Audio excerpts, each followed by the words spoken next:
Good morning, I'm Taylor Wilson, and today is Friday, September 20th, 2024. This is The Excerpt. Today, the latest from Lebanon as cross-border tensions with Israel continue.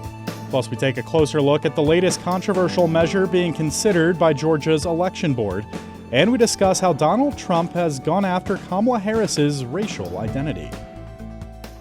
Israel's military carried out an extensive wave of airstrikes against Hezbollah positions in southern Lebanon late yesterday, adding to fears of a serious escalation in months of conflict along the border. The strikes come after Hezbollah leader Hassan Nasrallah vowed to take revenge on Israel, who the group accuses of orchestrating a two-day attack in Lebanon that saw Hezbollah pagers and handheld radios explode. The incidents killed more than 30 people and seriously injured thousands. Israel has not commented on the blasts. Israel did say that as part of yesterday's late operation, its jets struck hundreds of multiple rocket launcher barrels in southern Lebanon that were set to be fired immediately toward Israel. Hezbollah, which is backed by Iran and an ally of Hamas, has been firing near daily missiles into Israel's territory since October 7th, when Hamas attacked Israel, and Israel responded by launching a war in Gaza. Tens of thousands of Israeli residents of northern Israel have since evacuated south amid Hezbollah's assaults. Meanwhile, Qatar Airways has banned pagers and two-way radios from its flights out of Beirut after the blasts. You can read more with a link in today's show notes. The Georgia State Election Board is set to vote on a controversial measure today that would require local precincts to conduct hand counts.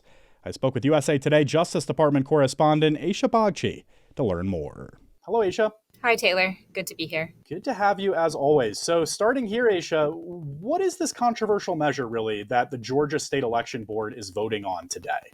The board is voting on a proposed rule that would require precincts in Georgia to conduct hand counts of all the ballots that are cast in the November election, and then make sure that the hand counts match the results of machine counts that are already set to be in place. Proponents of the rule argue that it's a good thing because it helps ensure accuracy from the machine counts, but critics say that there are a couple risks that this type of rule could raise. One is that local officials aren't able to conduct the hand counts in time, and as a result of that, they don't meet their deadline. They have a deadline of 6 days after the election to certify the results. And that could hamper both the ability of the state to properly certify its results and also just public confidence in knowing the outcome of the election. And then the other concern they have is that hand counts can be inaccurate. Human beings just aren't as good as machines at counting ballots. At least that's what critics of the rule say. So they think it kind of introduces last-minute chaos into the process when election workers are already getting started. Aisha, can you just remind us who's actually on this election board? Like, who are we talking about here that's making these decisions? Yes, there are 5 members on the election board. It's a volunteer board, and we will find out how the vote goes during the meeting. But there are 3 members who've been pushing a lot of the recent changes that we've seen that have drawn some controversy to the board. And those 3 members, they're all Republican members, and they were praised by name by former President Donald Trump at a rally in August that caught a lot of people's attention, that he knew who these individual members were. And since then, they've pushed through a flurry of changes that could be unlawful. As you've written about, Democrats and county election officials in Georgia sued the board earlier this year over some of its decisions. Really, what's the latest from that suit, Aisha, and might more challenges be coming in the next few weeks? Yes, that suit is really speedily getting underway. Usually lawsuits take at least months, and it's not uncommon for them to take years if they go to trial. But a judge in that case is really trying to make sure that there's some sort of resolution before the November election.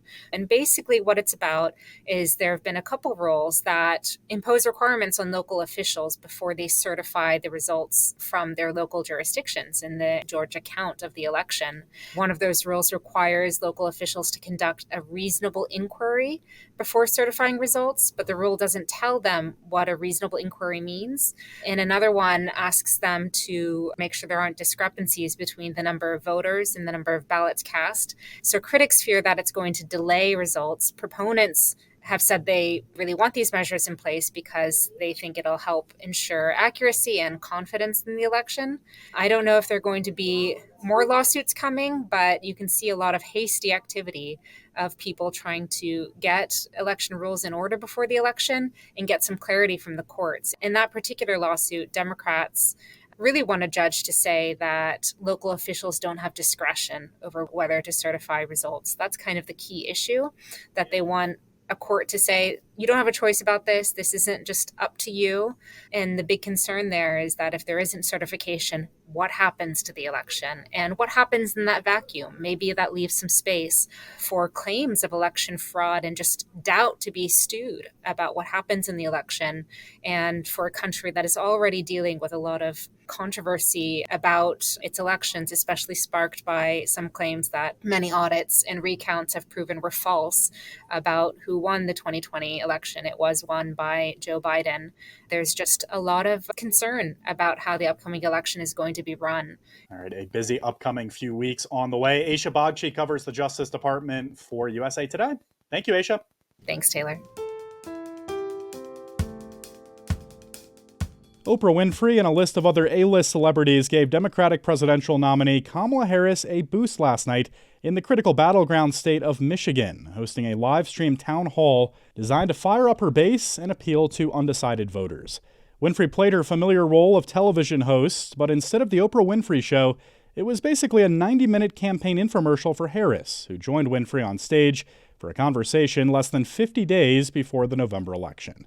Other celebrities joined via Zoom, including actor Bryan Cranston, actress Meryl Streep, and singer Jennifer Lopez. Like past Democratic presidential nominees, Harris has enjoyed the star power of Hollywood during her 2-month run for president, while former President Donald Trump, the Republican nominee, has gotten support from celebrities like Kid Rock, Hulk Hogan, and Elon Musk.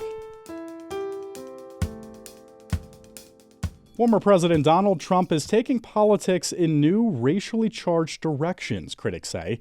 I spoke with USA Today chief political correspondent Philip M. Bailey about how Trump is trying to weaponize Vice President Kamala Harris's racial identity and more. Philip, thanks for making some time on this. Taylor, how's it going?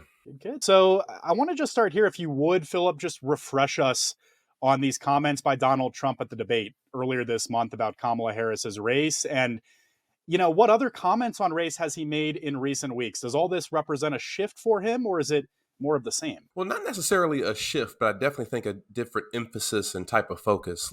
Let's go back at the beginning. Former President Trump was speaking at the National Association of Black Journalists about a month or so ago, where he had suggested or said that Vice President Harris, who is a Black and South Asian woman, had turned Black. And that certainly got everyone in an uproar. And at the debate this month in Philadelphia, he was asked about that. And he said, well, all I can say is that, I read that she was Black, and now that she's Black, I guess that's okay. That sort of very alarming sort of comment for a lot of Harris supporters really, I think, strikes at the heart of a broader strategy by the Trump campaign to create a wedge between the vice president and her historic campaign with African-American voters, particularly Black working class voters in urban centers, both from a sense of the issue of immigration with the influx of migrants in those major metropolitan areas, but also trying to stab at and attack her authenticity. Very much a continuation and very similar to the debut that Donald Trump had in our politics, going after President Barack Obama's heritage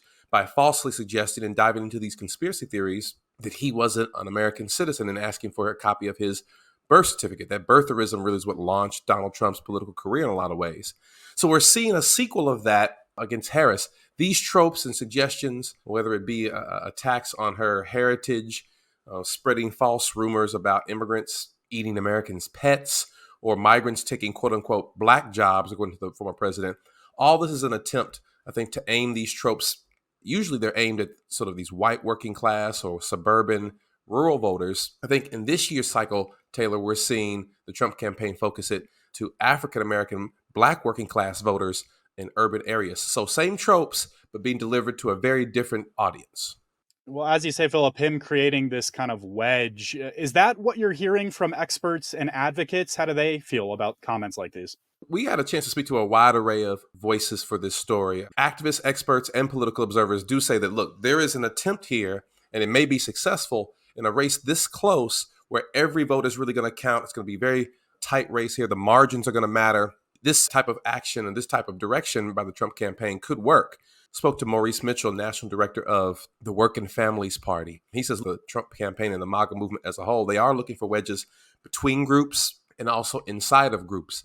We had a chance to talk to former Detroit Mayor Kwame Kilpatrick, who famously spoke at the DNC back in 2004. He is now supporting Donald Trump, who commuted his sentence a few years ago. He says, look, there is a concern about the influx of migrants into urban areas, and that, quote, sits right at the lap, unquote, of Vice President Harris. So these attacks, I think, mean something larger than necessarily how people often take them. Even if they take them offensively, there's a deeper meaning and purpose behind these attacks. Kilpatrick admits that, look, this is a wedge issue. As he's campaigning and helping out Donald Trump, he said, look, in the barbershop talk among working class African Americans, they stressed how migrants are putting a strain on limited resources in cities like Detroit, Chicago, Baltimore, etc. He says it's not as much as important maybe to Black people or Black voters in law offices or who work in physician offices or law firms, but he certainly is trying to help Trump aim this messaging, as we've seen in certain spending that the Trump campaign has done in urban radio stations and other places. Kilpatrick and others, I think, are certainly trying to help Trump sell this point to Black working class voters in urban areas. All right, Philip M. Bailey is USA Today's chief political correspondent. Thank you, Philip. No problem, Taylor. Japanese superstar Shohei Otani made baseball history last night. The Los Angeles Dodgers slugger went 6 for 6 with 3 home runs, 2 stolen bases, and 10 runs batted in a 20-4 win over the Miami Marlins. It was the first time Otani has had 6 hits in one game, and the 10 RBI is the most any player has had in one game in Dodgers history. One of his homers got him to 50 on the season too, meaning he became the first MLB player ever to hit 50 homers and get 50 stolen bases in the same season. You can take a closer look at the numbers in graphics with a link in today's show notes. And thanks for listening to The Excerpt. We're produced by Shannon Ray Green and Kaylee Monahan, and our executive producer is Laura Beatty. You can get the podcast wherever you get your audio, and if you're on a smart speaker, just ask for The Excerpt. I'm Taylor Wilson, and I'll be back tomorrow with more of The Excerpt from USA Today.